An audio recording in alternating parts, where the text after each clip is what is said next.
Firstly, I think that there is a significant amount of disruption still to happen. It was only a few years ago, I believe, that Okta was nearly 850 million in operating losses. And now sitting here, you're over 760 million in operating income. What we know here at Okta is relationships matter. We're mission critical. We have to show up with consistency. We have to show up with expertise. We want to be the identity expert. Jon Addison, he's the Chief Revenue Officer of Okta. The speed of innovation around agents needs to be coupled with really accelerated speed around governance and security.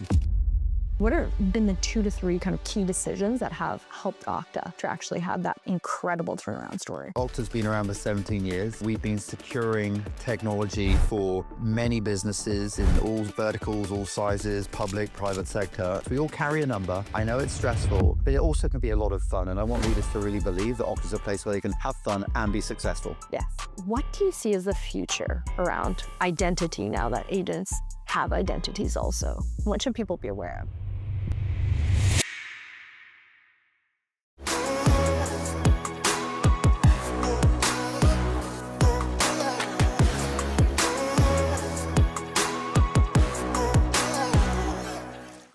We are here in Okta's office in San Francisco, sitting down with Jon Addison. He's the Chief Revenue Officer of Okta. He's going to be taking us through the big launch, Okta for AI agents, all of the go-to-market changes and pivots they've made along the way to have this incredible revenue turnaround and where they're doubling down on moving forward here in 2026. Jon, we're here in Okta's office, a global identity security company. You grew up in Oxford. How did you get to be here running revenue? Well, I grew up in London. I went to university there. When I came out, everyone wanted to work in banking in London. It was kind of like the cool thing to do. I don't think I was cut out for the banking industry. So I was kind of looking around to see what was available. And my dad had worked in Silicon Valley for a while. He said, you should try this thing called software. He was actually in hardware, and he was like, the next big horizon of innovation is going to be the software industry. I knew nothing about it. I did geography at university. Yeah. So I needed to go somewhere who could explain to me what software was. And I went into a consultancy firm, Capgemini. So I started off being a technical consultant, then went into different forms of product marketing and product management. And he kind of always thought that it was a good idea to go and learn about software, learn how to build it, learn what it was before you went and sold it. But he was a salesperson. My mum was a salesperson. So I was going to end up in sales somehow. Inevitably. And so I did that in London. I got into Oracle, which was cool. I did a lot of identity management sales back then. That's over 20 years ago. Then I actually ended up selling software to the banking industry. So it was kind of cool to learn about how banks use software. A lot of that was about data and infrastructure, but also security. So identity management was a really critical part of that. And then I kind of went into the social media industry, which was great. Learned a lot about scale, product-led growth. But here I am back in identity. And it's so cool to see that many of the business challenges are the same. Yeah. But identity, because really a consequence of the cloud and enterprise SaaS and, just the nature of how identity is a critical risk factor, but also a great force multiplier for how you engage and connect with customers and employees. It's been great to come back to the industry, and now it's just such a massive part of how companies use software and secure themselves.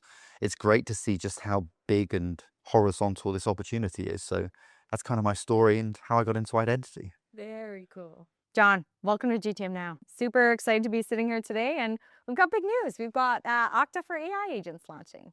Very Tell big us a news. little bit about it. So as you may or may not know, Okta's been around for 17 years. We've been securing technology for many businesses in all verticals, all sizes, public, private sector. And what we've been preparing for is a really big and meaningful launch, not just for us, but for the whole industry. And that's really how we are going to be securing AI agents in the future, not only for our 20,000 customers, but obviously for many new logos and new prospects who are really grappling with a fundamental issue that they've got right now, which is they're deploying AI agents at pace, but that is creating a quite significant governance gap for them. And so, we survey a lot of our customers, and 90+% of them are already live with agents, and only about 10% of them have actually got confidence in their strategy to secure them. Wow. So just in the sort of period when, really Okta came to market in a world where businesses were pivoting to the cloud. Yeah. We're seeing a very similar phenomenon right now as customers are pivoting to the use of agentic software. And we believe, as a consequence of just the reality of the management of agents in production being very relevant to how companies think about managing human and non-human identities. Mm-hmm. They need policies to manage them. They need to be able to be detected, and they need to be able to govern. That for us is a massive opportunity, because as an industry leader in identity management, and because we have a neutral and independent platform, we're top of mind as prospects and customers think about, security in the agentic and AI era. So we're very excited about that. Very exciting. Well, super happy for you guys for going GA now, and I'm sure that'll be incredible attraction around it. What you mentioned a couple areas around the market where you're seeing and just the necessity to actually secure both agents and humans. Can you talk a little bit more about what you've seen just in the market overall that has spurred the necessity for this, but also really amplified? I think what's been amazing to see is just the pace at which this is all happening. Yeah. I mean, if we go back probably 6 to 12 months, there was a lot of theoretical conversation with customers about the potential for agents. Mm-hmm. And I think that's really changed just in that period of time. And what we are now seeing is businesses of all shapes and sizes, explaining to us that they're now live with agents. But they're materially seeing friction in the speed of deployment, because a lot of the work to deploy agents and to get the value from AI has been about a bottom-up motion. Right. And so that obviously comes with the risk of shadow IT being created quite fast. And so in spite of the fact that companies are seeing the benefits, maybe it's around efficiency for internal use cases, they're considering how to compete with agents in the way that they're interacting and competing when you think about consumers. But the pace that that's happening is really driving this governance gap, where they're immediately reaching for policies and governance to really manage the risk associated with these rapid deployments. So I think it's just the reality for companies now that the speed of innovation around agents needs to be coupled Yeah. with really accelerated speed around governance and security. And so I think the pace at which companies have come and invested in our solutions, the number of customer conversations we have that are material and feel like those companies are catching up with the speed of innovation, that's been super surprising. It's very positive for us, but we've got to scale very fast. And it's also, I think, redefining how we message our value to customers. It's redefining how we're showing up with our partners. And it's redefining the playbooks that we need to be successful as we keep up with our customers' need for governance and security. Mm-hmm. And you said you were surprised by that pace. And I think you can kind of see it in your Q4 numbers. But deals overall that had new products in it had an increase of about 40% of average contract value versus deals that didn't. So I'm curious, what you've seen there, and then also how you are positioning and messaging new products, because this is something that a lot of companies are aspiring to do and really have this kind of traction. So what kind of positioning and messaging around these new products is really resonating and creating this 40% increase in ACV? At GTM Fund, we invest at the very early stages of a startup's journey. And one critical and surprisingly complicated decision could be naming your startup. Founders often spend weeks chasing the perfect .com domain, only to overpay or settle for a name that doesn't quite click, and also potentially pivot names down the line. Before you spend a ton securing a .com domain, I recommend checking out .tech domains. .tech tells the world, your customers, your investors, anyone Googling you, that you're building in technology. It's very simple. So if you're building a tech startup, this is a great option for you. You can secure your .tech domain today from any registrar of your choice. I think there's a few things there. So for many quarters now, we've seen momentum around the adoption of our new products. And, a number of those new products are highly relevant to customers as they look to, secure their enterprises, but also consolidate around a single identity platform that's independent and neutral and cloud-born. And so for many quarters now, like we've seen that trend, particularly in and around our governance product, our security products, and our privileged access management product. Why is that the case? Well, for many years, identity is something that has been solved in the enterprise by investing in point solutions. And a lot of those point solutions, in spite of the fact that they're specialists, they also create vulnerabilities when you have to integrate them. And a lot of companies have created over years, really a patchwork of point solutions to manage something that is like very broad, very wide, and creates vulnerabilities in many different environments for them. And so it's been many years now where they've seen the potential of consolidation around a single platform for all identity use cases. We're highly relevant when they think about their long-term strategy and the need to have choice, and they're committed to multi-cloud. Because if they have those things playing in their strategy, then it's very obvious, if they understand the importance and criticality of identity, to want to do it with an independent and neutral provider that has completeness of use case. And we squarely fit into that category. So that's been a phenomenon and a trend for some time.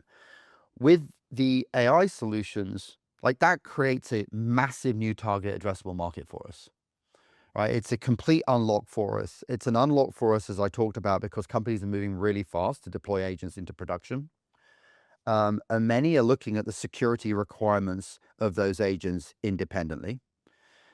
If companies, and we have 20,000 customers who are broadly using Okta for many use cases, and many of those companies will see the relevance of managing agents just as they're managing human and non-human identities with Okta.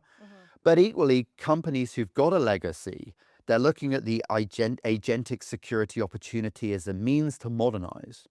And so that's a great opportunity for them to reevaluate their strategy that may be locked into a hyperscaler. It may be, like I said, a patchwork of point solutions, and really think about how they might modernize that infrastructure to support all identity types. So we see it as being a massive unlock for us in new TAM, also as being something that's highly relevant to our install base of 20,000 customers. So for us, that's super exciting. And I think it's obviously driving a phenomenon around consolidation and new product unlock for us. But we equally see it in new customer conversations, new prospect conversations as a really force accelerator for top of funnel for companies who aren't existing Okta customers yet. Incredible. And I mean, on the back of all of this momentum, Okta has a little bit of a turnaround story also. It was only a few years ago, I believe, that Okta was over or nearly 850 million in operating losses. And now sitting here, you're over 760 million in operating income and millions and hundreds of millions in free cash flow now. So I'm curious, what have been the 2 to 3 kind of key decisions that have helped Okta to actually have that incredible turnaround story? Well, I think one we've touched on, which has been the incredible pace of innovation and the potential that our customers see in investing in a single strategic platform provider for all identity use cases. When I look at go-to-market, it's also been a really critical decision for us to accept the fact that we have a very broad offering that is very specific. It's technically oriented, but it has massive business resonance and incredible value potential for many different types of stakeholder in the enterprise. And so we've had to accept the fact that we do need specialist skills to be able to be successful as we go to market, whether that's alignment to our install base, alignment to the new logo motion, alignment to our All0 platform, which is very specific for consumer apps and B2C use cases, or whether it's in the very broad nature of relevance for the Okta platform. And so we spent a lot of time restructuring the go-to-market organization here around specialization, and that's generated a lot of productivity and efficiency. The second piece is we're a partner-first company now. Correct. And we've had to work very hard to build a culture where we have a lot of increasing trust from our partner ecosystem, that we're highly committed to that. And we've had to reorient how our field organizations think about partner-led sales. A lot of that's about removing friction, making sure that we have incentives that are aligned, investing in marketing and enablement for our partner ecosystem, and making sure that when we think about how we invest in their services businesses, that there's no friction and that we invest and support them, because ultimately customers are making very significant generational multi-year bets now with Okta and Auth0, and the services associated with implementations of Okta and Auth0 now are very significant. So we need to continue to invest in our partners as they start to really generate successful outcomes for our customers over the long term. So that's been a massive part of how we've been able to scale through our partner ecosystem. And can I ask you around the partner side? Because that's Sure. fascinating. And I believe about 95% of your top 100 deals in the last fiscal year were actually partner-led, Yes. which is incredible. So if we think about kind of cracking the partner-led go-to-market success equation, what have been a few kind of factors that have helped you lean in and really see success from this partner-led model? Well, the first thing I think is consistency. And so I think we redefined 3 years ago our partner program. It's not perfect, and we're continuing to iterate on it and refine it. But I think that the way that we've just been consistent about our intention to be a partner-led company has been helpful. Yeah. It creates a true north for everybody in the company to get behind that strategy. And so when you think about designing incentive programs for everybody who's working with our customers to ensure that they're motivated to think partner first when they're thinking about successful customer outcomes. Like, that's a major part of the operational motion that I built as a CRO, but also work with other leaders on here in the company. The other part of it is that as we were growing up, we tried to take away friction in terms of how we went to customers, and we figured out routes to market for our customers to transact with us that relied on partners. As we've increased like the breadth of our value proposition and the newer products, which are much stickier, they become much more highly dependent on long-term implementation programs that can relate to like the business dynamics of our customers, how they're impacted by regulatory change, how they think about M&A and competing with their competitors. So a lot of that is highly relevant to a partner's deep understanding of that customer's business. Like, we want to be identity specialists. We need our partners to be specialists in our customer's business. Right. So they have their long-term strategic imperatives at mind, so that they can see an implementation of Okta alongside other, security tools as something that helps their customers be successful. That's a very different way of Okta thinking about success outcomes for our mutual customers. And so investing in our customers' practices so that they deeply understand our products, that's on us. But also making sure that we show up with other vendors, we show up with our own specialist requirement to be subject matter experts in our products as it relates to our roadmaps, that really helps our customers' practices gain traction and be more relevant. They're in very important commitments to us that are beyond just helping our customers be successful. It's like helping our partners be successful first, so that we know their impact in a broad range of customers and prospects over the long term completely changes our ability to scale. And that's been a directional shift, and we've spent a lot of time focused on that with our solution engineering team, our professional services team, and indeed our product management teams. How long did it actually take to make that pivot and really see the fruits of the labor of all this positioning around partner-led within Okta to the actual revenue outcomes of it? It's huge commitment over time. I mean, I think a lot of it's about directional setting, commitment to strategy, but we're still just getting going here. Wow. We have a very broad partner ecosystem. We're working with systems integrators, global systems integrators, specialist identity practitioners and boutiques, resellers, distributors, hyperscalers, ISV ecosystem partners. And so we have a very broad ecosystem, as many companies do. But we're highly committed to every part of that ecosystem if those companies are really interested in the relevance of identity to our customers and prospects. And so we've seen an incredible amount of traction and investment in our partner ecosystem to the program. But I really think we're just getting going. We're at 3 billion now, and a massive part of our story to get to 5 billion and beyond is going to be around the health and vitality of our ecosystem. So I'm super committed to it over the long term. Mm-hmm. And on that kind of mission to get to 5 billion, are there other areas that you think will be key levers to get there other than the partner-led motion? Sure, of course. I mean, succeeding in the biggest enterprises in the world is a really important part of our strategy. And how we do that in highly regulated industries is a very significant commitment too. Yeah. So making sure we've got the right product market fit, the right localization that we need, data sovereignty, and all the partnerships that surround those companies. That's a massive commitment. International expansion is a huge part of that too. So how we segment our international territories, really go deep in our tier 1 markets, and then think about tier 2 and tier 3 and getting economies of scale through our partner ecosystem and channels.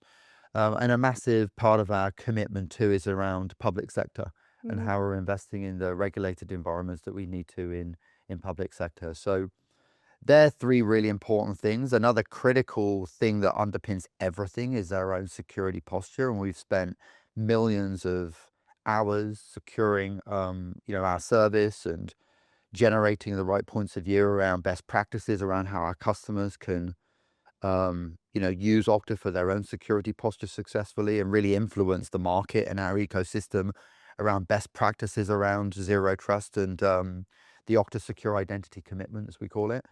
So they're really, significant parts of our go-to-market and our own internal strategy to be successful. The last that I'll mention, we have to be successful selling AI solutions. Yes. But we have a very significant commitment to optimizing the efficiency of our own company by our own utilization of AI. And how I'm doing that in the field is a really big part of my commitment this year. We're taking Okta the power of AI, but how we are fueling go-to-market with AI innovation right now is a really exciting and big part of the transformation effort that I've got going on in the field organization. I bet. And how, in such a large organization, do you feel like has been most helpful for empowering people to actually use AI and implement AI in the day-to-day? Well, I think our own use of AI and our own story there mirrors probably quite a lot of what we're seeing in the market. Yeah. There's been a massive bottom-up effort to get, the field organization to use AI tools and get the benefit and value of those as they prepare and show up with customers. But right now, what we're trying to do is obviously industrialize a lot of that and place some bets. That's going to require some top-down thinking and some strategic decision-making and some investment and some governance. And one of the big things that we've done in that area this year is I've actually launched a new sales methodology for the AI era for the Okta field this year. What does that entail? We've invested in a third party around a kind of tried and tested sales methodology for the cybersecurity industry. We've used it in the past, but we've engaged again force management to help us consider command of the message in the AI era. And a lot of that's alongside the AI tooling that we're putting in place and introducing best practice into the flow of work for all go-to-market teams as you get the benefit of value frameworks from command of the message. And we infuse those, the ones that are relative to, just the Okta value proposition for human identity, but also the new frameworks that we've put in place for our AI products.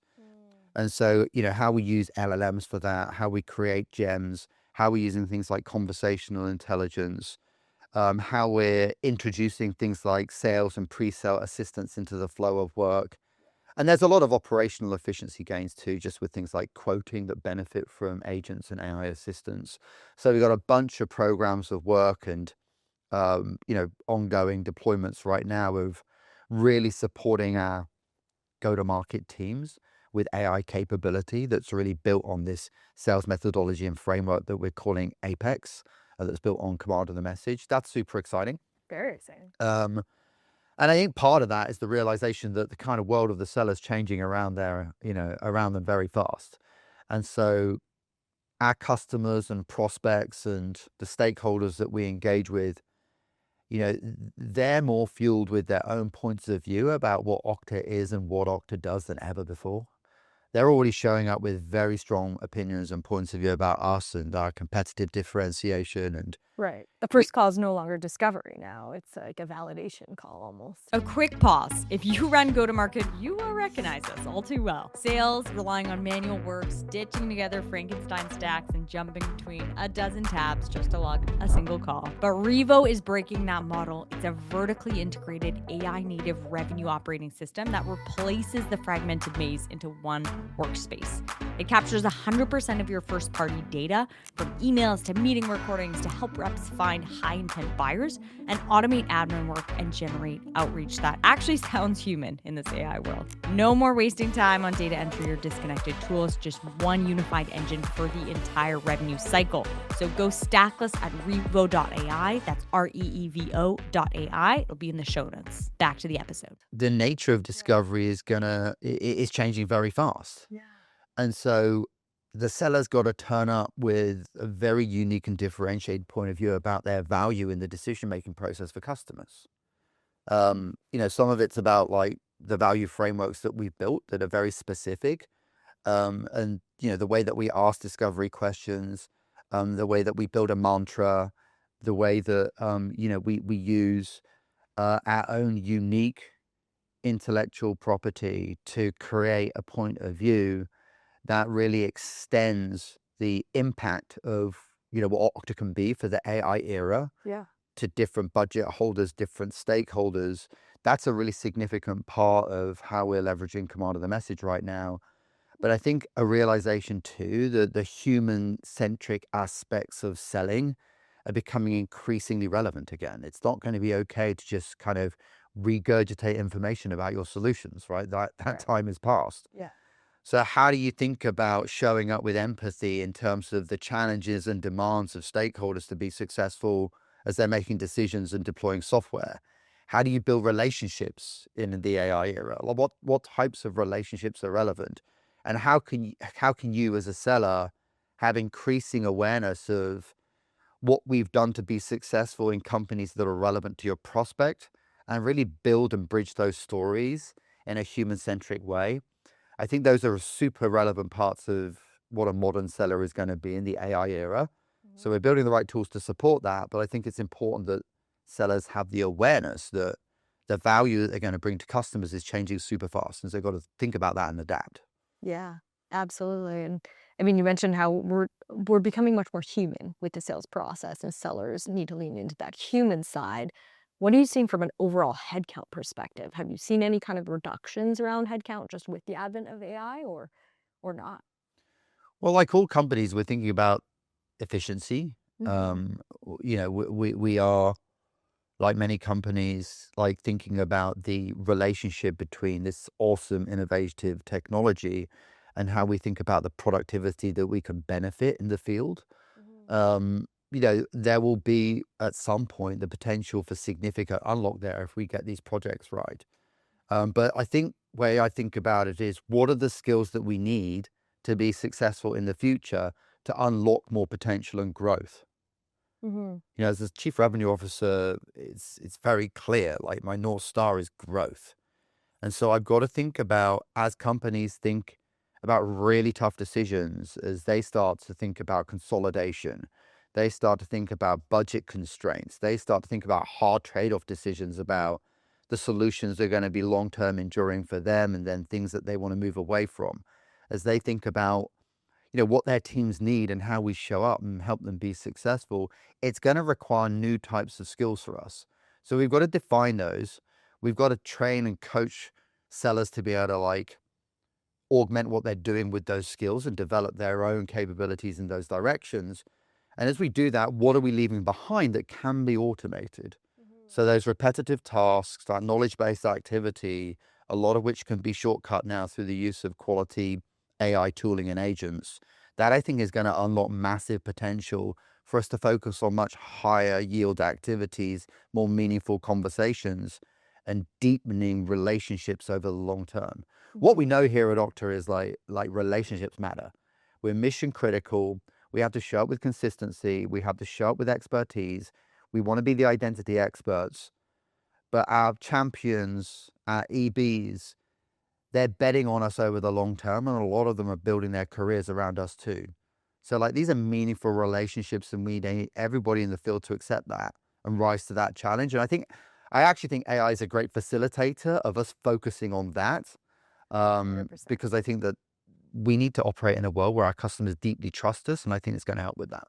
Yeah, absolutely. And we can remove such a big bottleneck of a lot of the administrative things and really focus on fostering these relationships. And I know that you do in such a variety of different ways, whether it's through one-to-one through your sellers and different kind of initiatives that you have. And then you do fun kind of initiatives like F1 and bringing a lot of your customers to these kind of experiences. What role do you think experiences plays in this next era? Well, the way I think about it is the surface area that we need to surround our customers with. Like our customers need multiple touch points to start to like really understand the value that we can bring and build deep and meaningful trust. Mm-hmm. And so, you know, we understand that like meaningful enterprise cybersecurity decision making, like customers will often like engage with like 7+ partners Yeah. to orient themselves around a decision of that like significance. Mm-hmm. So the amount of touch points that they need before they make decisions is like super, super interesting. Like, so it is an ecosystem play. Yeah.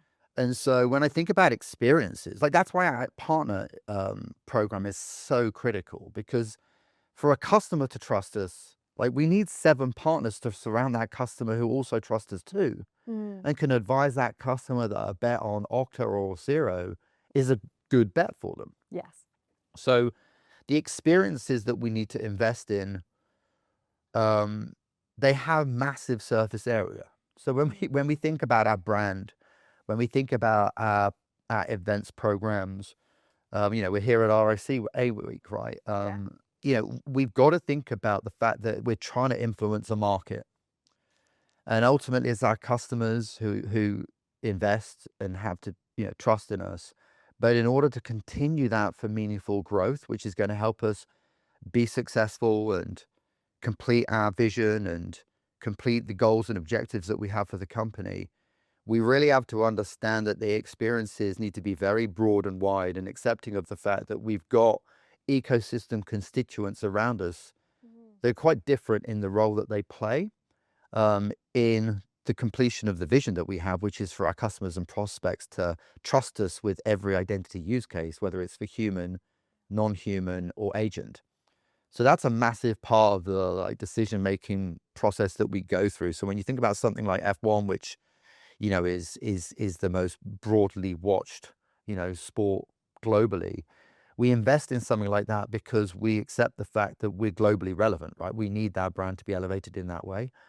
But we're also going very deep in programs like account-based marketing and how we're investing in our global systems integrators and those experiences too, where we accept the fact that how our ecosystem shows up is very broad and wide and varying, and it requires long-term commitments and investments. Mm-hmm.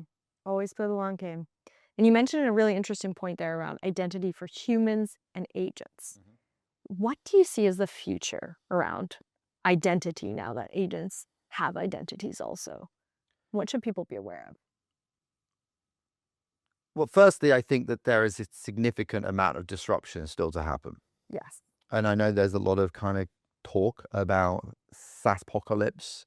The market's like making judgments about the future of enterprise SaaS.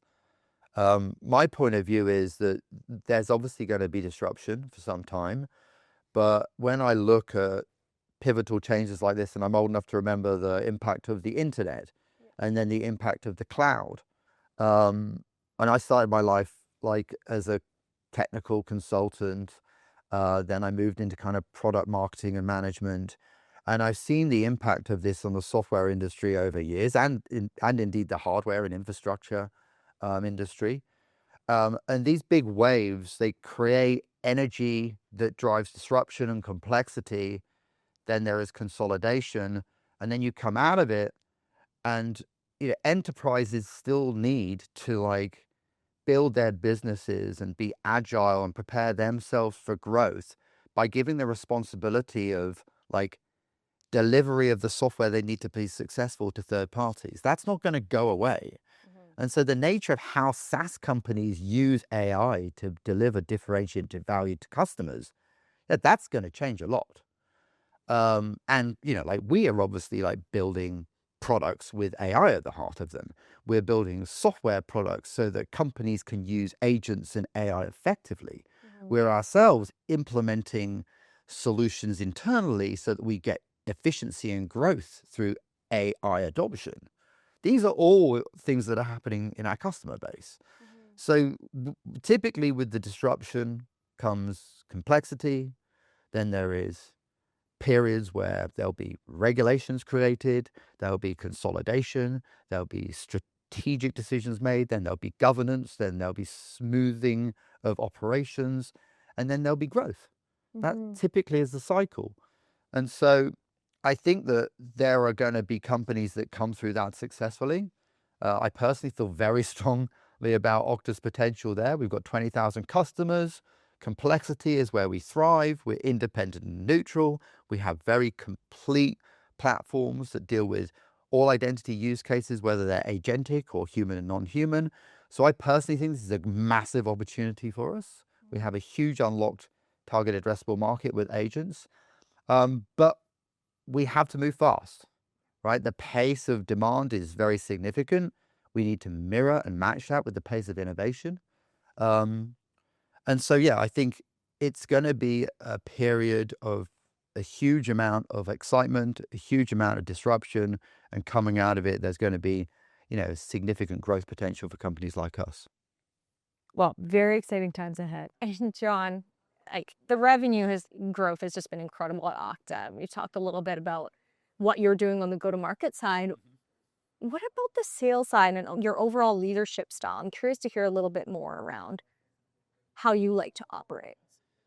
Well, one of the things that I personally always benefited from when I was an AE was getting great coaching and advice from, people who'd been doing sales for a little bit longer than me as to, what they did to unlock their potential in their role and grow their careers.